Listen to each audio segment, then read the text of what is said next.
So guys, last video में हमने यहीं से शुरू किया था कि जो कॉन्फ़िगरेशन फाइल्स हैं वो उसमें क्या क्या होता है। ठीक है, कॉन्फ़िगरेशन फाइल्स में क्या क्या होता है। Let me choose some other colour, चलो ग्रीन ले लेते हैं। ठीक है, कॉन्फ़िगरेशन फाइल्स में होता क्या क्या है। तो सबसे पहले let me start again. Configuration files, Azure workbench के बारे में हम डिस्कस कर रहे थे। तो कॉन्फ़िगरेशन फाइल्स में होता क्या क्या है। सबसे पहले गाइस इसमें होते हैं रोल्स। ठीक है, कि कौन से यूजर, मान लो 10 यूजर हैं, किस यूजर का क्या रोल रहेगा हमारे ब्लॉकचेन नेटवर्क में, कि किसको कोई एक्सेस देना है, किससे कोई एक्सेस लेना है, किसको किसको कोई एक्सेस नहीं देना है, कितने लेवल का एक्सेस देना, कि वो क्या क्या नेटवर्क दे सके, कौन कौन से स्मार्ट कॉन्ट्रैक्ट्स को एक्सेस कर पाए, कौन से पर्टिकुलर प्रॉपर्टीज को एक्सेस कर पाए। तो ये रोल्स में डिफाइंड है। सेकंड है वर्क फ्लो। ये मैं पार्ट बता रहा हूं आपको कि कॉन्फ़िगरेशन फाइल में क्या क्या होता है।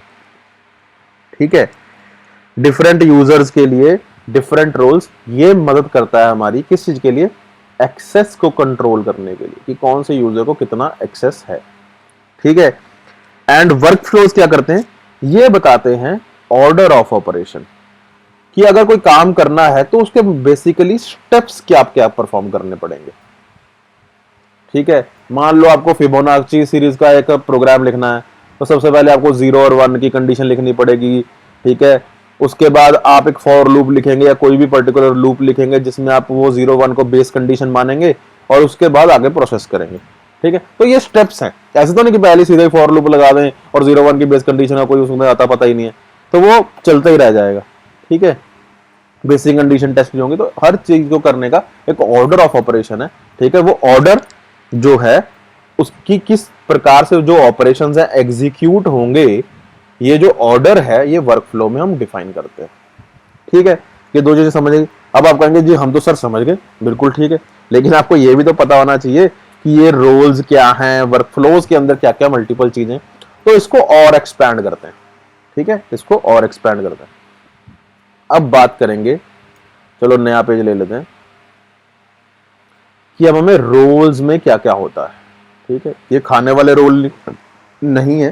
ठीक है, ये यूजर को रोल देने वाले। ठीक है, जैसे मूवी में रोल होता है कि ये एक्टर है, ये डायरेक्टर है, ठीक है, ये एक्ट्रेस है, ये साइड किक है, तो ऐसे रोल्स हैं। ठीक है, तो अब हर रोल के लिए क्या क्या होना चाहिए। मान लो कि एवरी रोल में कुछ ना कुछ स्पेसिफिक होगा। ठीक है, तो कुछ ना कुछ सिमिलर भी होगा। तो जो सिमिलैरिटीज हैं वो क्या क्या है। एक बेसिक अगर मैं कहूं बॉयलर प्लेट कोड बनाना है आपको कि रोल में ये चीजें तो होनी चाहिए, तो क्या क्या होनी चाहिए। तो सबसे पहले तो रोल का नेम होना चाहिए, कि क्या रोल है भाई, वो क्या करेगा। ठीक है, रोल का डिस्क्रिप्शन, कि उस पर्टिकुलर रोल का काम क्या है। ठीक है, फिर उसके बाद किस पार्टिसिपेंट को ये असाइन किया गया, किस पर्टिकुलर यूजर को ये असाइन किया जा रहा है, तो उसको मैपिंग करेंगे हम। ठीक है, ये पर्टिकुलर रोल किस यूजर को मैप किया जा रहा है। फिर ये पर्टिकुलर पार्टिसिपेंट की डिटेल्स कहां से मिलेंगी, एक्टिव डायरेक्टरी से।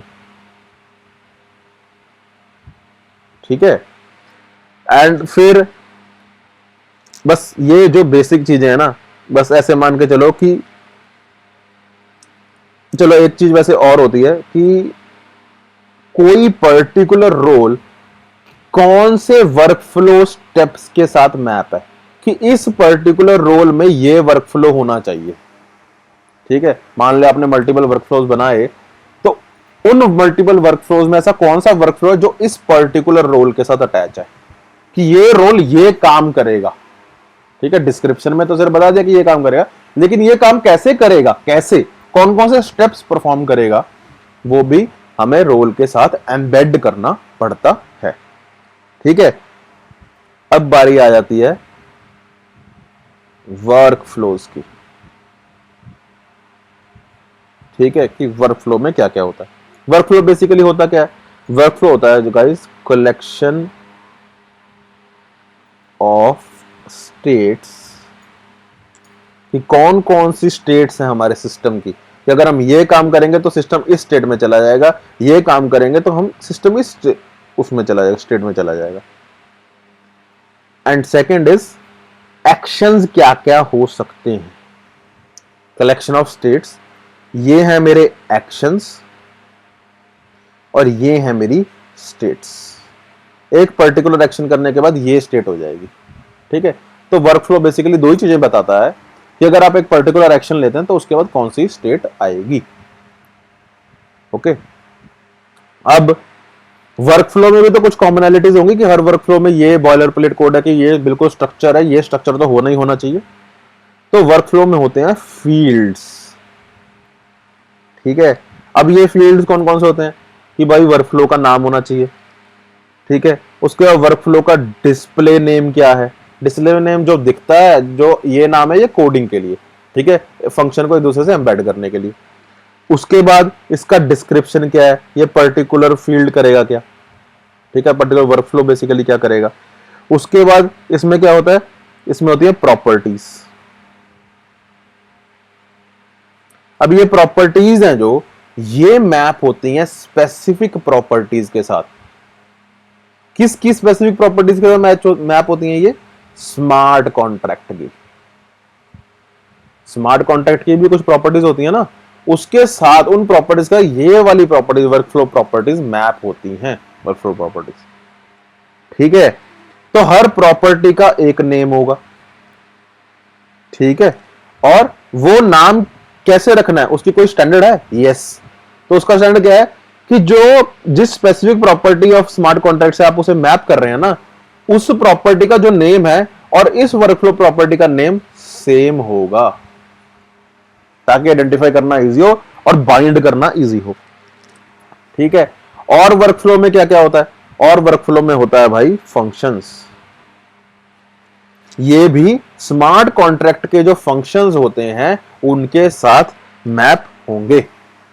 ठीक है, जिस स्मार्ट कॉन्ट्रैक्ट को डिप्लॉय कर रहे हो, जिससे आपको ये सारा जो अजूर वर्कबेंच का ब्लॉकचेन आप बना रहे हो, उस स्मार्ट कॉन्ट्रैक्ट के साथ बाइंड करने के लिए वर्कफ्लो को ये चीजें आपको चाहिए।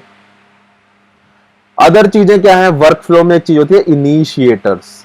अब जैसे हम कंस्ट्रक्टर की बात करते हैं ना किसी भी प्रोग्राम में, कि ऑब्जेक्ट को कंस्ट्रक्ट कर लेता है अगर वो क्लास को कॉल किया जाए, तो वैसे ही इनिशिएटर्स होते हैं, ये सर्टेन रोल्स के साथ मैप कर दिए जाते हैं कि ये जो मान लो एबीसी 3 हमारे पास यूजर्स हैं, हमने कहा कि ए इज द इनिशिएटर, ए जो पार्टिसिपेंट है। ठीक है, तो इसका मतलब क्या है कि ब्लॉकचेन में ये पर्टिकुलर जो रोल है वो इनिशिएटर है, कि ये ट्रांजैक्शन को इनिशिएट करेगा। तो प्रूफ ऑफ अथॉरिटी ने अथॉरिटी किसको दी, ए को। ठीक है, तो ये जो हमने कहा कि भाई ये ट्रांजैक्शन इनिशिएट करेगा, बेसिकली वर्कफ्लो के जो इनिशिएटर होते हैं वो वर्कफ्लो स्पेसिफिक होते हैं कि ये पर्टिकुलर वर्कफ्लो ये रोल इनिशिएट करेगा। ठीक है, कि मान लो आपको फिबोनाची सीरीज का प्रोग्राम लिखना है और उसका कुछ वर्कफ्लो है, एंड सेकेंडली आपको ए प्लस बी का प्रोग्राम लिखना है, उसका कुछ वर्कफ्लो है। तो ए प्लस बी वाला जो रोल है, जो प्रोग्राम है, उसको एक्सेस करने के लिए आपने बी को, जो बी पार्टिसिपेंट है, उसको एक्सेस दे दिया था। ठीक है, उसको रोल असाइन कर दिया था। लेकिन इसका मतलब क्या हो कि ए प्लस बी प्रोग्राम जो लिखा हुआ है, जो उसका वर्कफ्लो लिखा हुआ है, उसको कौन एक्सेस कर पाएगा, बी पार्टिसिपेंट। ऐसे फिबोनाची वाले को कौन एक्सेस कर पाएगा, ए पार्टिसिपेंट। ठीक है, तो मैंने आपको बताया कि भाई वर्कफ्लो का जो इंस्टांस है वो कंस्ट्रक्टर की तरह, जैसे हमारे नॉर्मल प्रोग्राम में मतलब वैसे होता है। इनिशिएटर्स होते हैं जो रोल्स के साथ मैप होते हैं, स्टेट्स होती हैं, और एक इनिशिएटर्स जो है वो एक उसके अंदर एक स्टार्ट स्टेट होती है वर्कफ्लो की, कि ये वर्कफ्लो ये स्टार्ट स्टेट है। जैसे हम लिखे ना बिगिन एंड सीक्वल में लिखते हैं, तो begin is a kind of a start state. ठीक है, फंक्शन क्या काम करता है अब मान लो कि भाई वर्कफ्लो में और क्या क्या चीजें चाहिए। वर्कफ्लो में हमारे पास होती हैं स्टेट्स, जैसे मैंने बताया। तो ये स्टेट्स किन किन प्रकार की होती हैं भाई, या इनका बेसिकली स्ट्रक्चर क्या होता है कि स्टेट्स में नेम होना चाहिए, और स्टेट्स में क्या क्या होना चाहिए, क्या स्टेट है, ये सक्सेस है, फेलियर है। जैसे आप किसी एपीआई को एक्सेस करते हैं, स्टेटस 200 आ गया, इसका मतलब सक्सेस।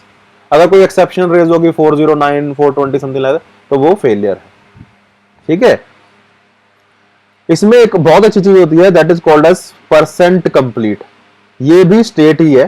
स्टेट का मान लो कि एक एट्रीब्यूट है, कि ये स्टेट कितनी कंप्लीट हो चुकी है, कितने परसेंट कंप्लीट हुई है।